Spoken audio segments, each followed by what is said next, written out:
Hello दर्शकों, नमस्कार। मैं अमितोष पंडित आप सभी का एपी न्यूज में स्वागत करता हूं। आप देख रहे हैं आज की टॉप 10 न्यूज। अगर ये न्यूज आपको पसंद आती है तो आप ज्यादा से ज्यादा इसे लाइक, शेयर एंड सब्सक्राइब कीजिए, जिससे यूट्यूब ज्यादा से ज्यादा लोगों को ये वीडियो रिकमेंड करेगी।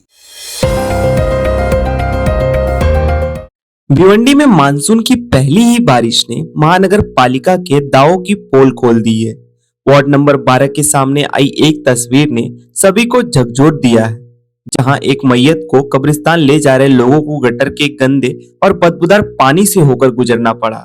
स्थानीय नागरिकों का आरोप है कि समय पर गटरों की सफाई नहीं होने के कारण पहली ही बारिश में नाले ओवरफ्लो हो गए और सड़कें गंदे पानी से भर गई। नगर सेवक साजिद हुसैन अंसारी ने भी पहले कई बार सफाई व्यवस्था सुधारने की मांग की थी, लेकिन कार्रवाई नहीं हुई। अब नागरिक जिम्मेदार अधिकारियों पर कार्रवाई की मांग कर रहे हैं।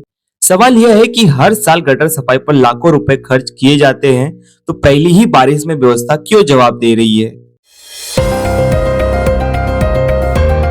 भिवंडी की करीब 60 साल पुरानी पीली स्कूल अब एक नए रूप में लौटने जा रही है। निजामपुर की इस ऐतिहासिक स्कूल की नई इमारत का भूमि पूजन किया गया, जिसके लिए लगभग 5 करोड़ रुपए का फंड मंजूर हुआ है।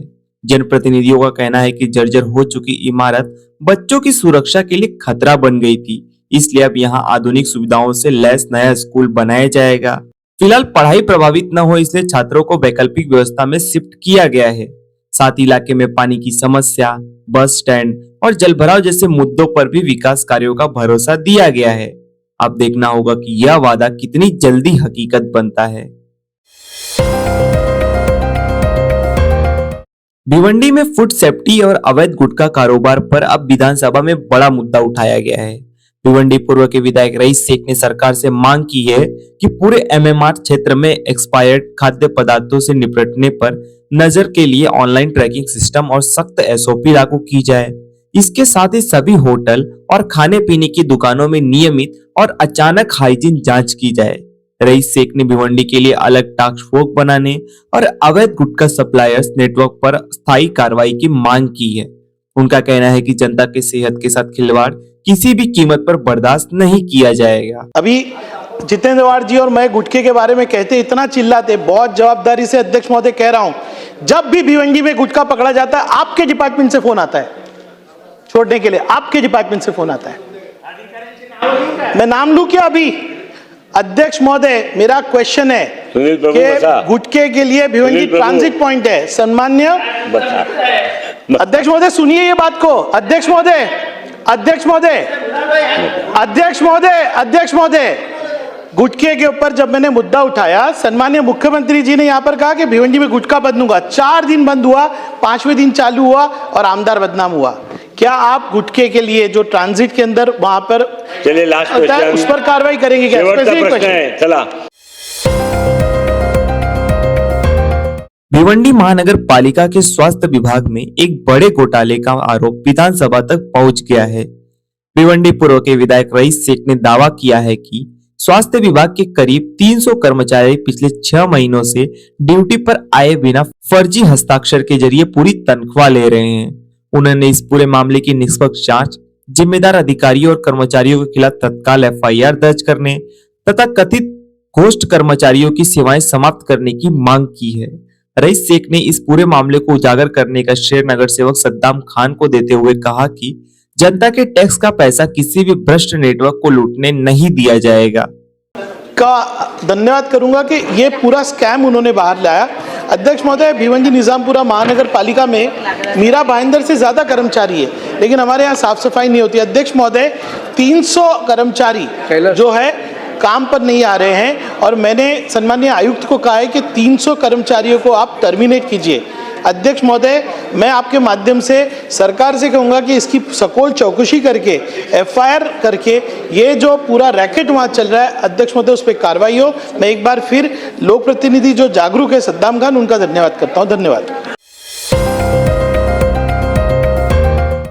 भिवंडी से जसई तक आज हजारों लोगों का जन सैलाब देखने को मिला। पूर्व सांसद और लोक नेता स्वर्गीय दिगंबर बालू पाटिल की पुण्यतिथि पर सांसद सुरेश मात्रे बाला मामा ने जसई पहुंचकर उन्हें श्रद्धांजलि अर्पित की।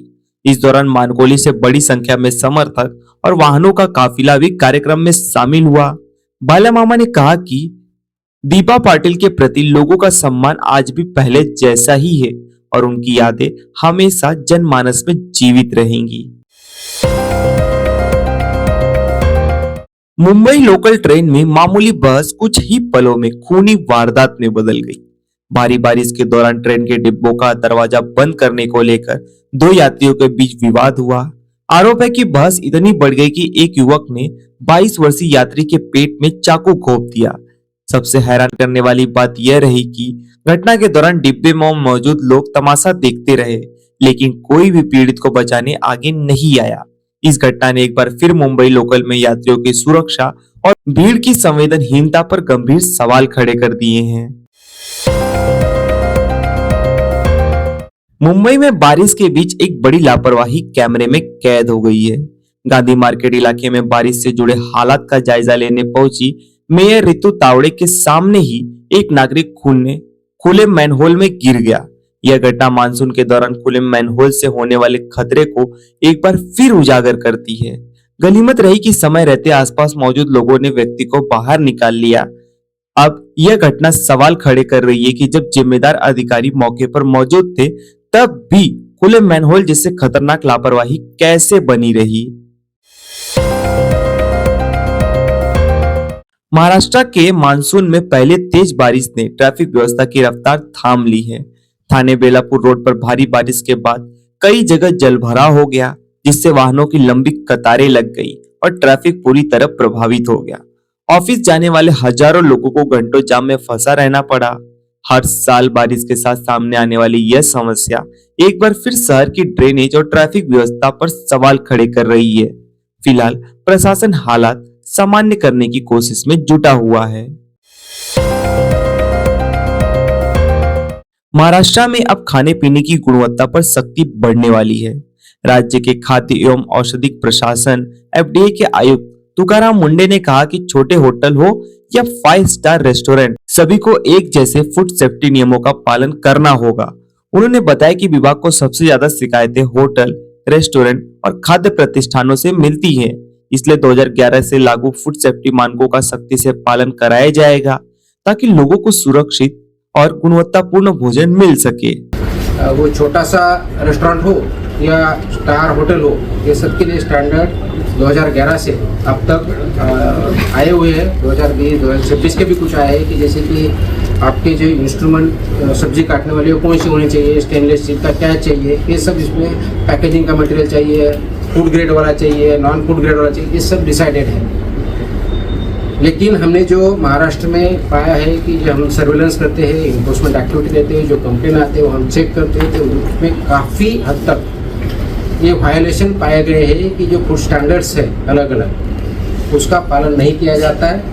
वो जो फूड स्टैंडर्ड्स है वो सेफ्टी के हिसाब से हो, सैनिटेशन के हिसाब से हो, वहाँ के फूड हैंडलर्स को वाटर बॉटल की मतलब पानी फ्री में जो पोर्टेबल देना चाहिए वो हो, या लाइसेंस नहीं है या लाइसेंस वहाँ दिखाया नहीं जाता ये हो, ये सब के जो रेगुलेशंस हो इम्प्लीमेंटेशन करना जरूरी है। इसलिए 23 जून को कल मैंने as a food safety commissioner Maharashtra बोल के कुछ आदेश पारित किए हैं, ये that is regarding hotels, restaurants and eateries.